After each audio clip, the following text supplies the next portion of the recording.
কলকাতা দিল্লির রাজনীতিকে ভিন্ন মতেই তিস্তা চুক্তি হয়নি বলে মনে করছেন অধিকাংশ মানুষ। তবে এ নিয়ে আশাবাদী বাংলাদেশের মানুষ। আর মমতার ক্ষমতা হারানোর সঙ্গেই ভারতের ঘরোয়া সমস্যা দূর হয়েছে বলে মনে করছেন রাষ্ট্রবিজ্ঞানীরা।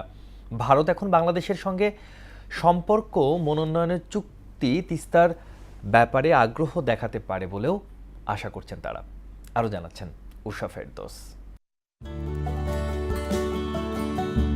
হিমালয় থেকে উৎপন্ন হয়ে তিস্তা নদী ভারতের সিকিম, দার্জিলিং ও জলপাইগুড়ির মধ্য দিয়ে প্রবাহিত হয়ে বাংলাদেশে প্রবেশ করেছে। ভারতের অংশে ওই নদীর ওপর একাধিক বাঁধ তৈরি করা হয়েছে।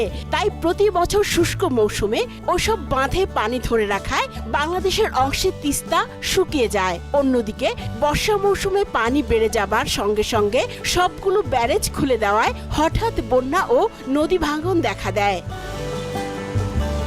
তিস্তার পানি বন্টন ইস্যু বাংলাদেশ ও ভারতের মধ্যে দীর্ঘদিন অমীমাংসিত। সমাধানে 2011 সালে দুদেশে চুক্তি চূড়ান্ত করলেও গেল 1.5 দশকেও তা আলোর মুখ দেখেনি। তবে পশ্চিমবঙ্গের ক্ষমতার পালাবদলে তিস্তা চুক্তি না হওয়ার কোনো অজুহাত আর ভারতের হাতে থাকলো না। এর আগে তৃণমূল সরকার ক্ষমতায় ছিল, তারা পানি দিতে চায়নি। তিস্তা পানি বন্টন চুক্তি আমরা জানি, কিন্তু বর্তমানে যে পরিস্থিতি তৈরি হয়েছে মনে হচ্ছে যে বাংলাদেশের জন্য এটা ইতিবাচক দিক নিয়ে আসতে পারে। পুরনো যে যুক্তিটা তারা দেখিয়েছিল, আমরা যেন স্ট্রংলি আমাদের সেই যুক্তিটা রিপ্রেজেন্ট করতে পারি যে তোমরা বলেছিলে, এখন তোমাদেরকে তোমাদের সেই ওয়াদা পূরণ করতে হবে। তারা দেখে যে তাদের ফেভারে রেখে দিলে তাদের কোনো সমস্যা হচ্ছে না, তখনই হয়তো বা তারা দিতে চাইবে। বিশ্লেষকদের মতে তিস্তা নিয়ে চীন ও ভারতের আগ্রহের মূল কারণ কৌশলগত। তবে দুদেশের স্বার্থ রক্ষায় এই চুক্তি জরুরি। 30 বছর মেয়াদী চুক্তি শেষ, সুতরাং কিভাবে পানির সমস্যার সমাধান করা যায় ভারতের সাথে এই বিষয়ে সিরিয়াস হওয়া দরকার আছে। বাংলাদেশের ব্যাপারে কৌশলগত যে অ্যালাইনমেন্ট বাংলাদেশের এই দক্ষিণ এশিয়াতে, এই অ্যালাইনমেন্টটাও তারা হয়তো একটা সন্দেহের চোখে দেখতে পারে বাংলাদেশে কোন দিকে যাচ্ছে। তিস্তা মহাপরিকল্পনা অনুযায়ী পানির হিস্যা নিশ্চিত করা জরুরি।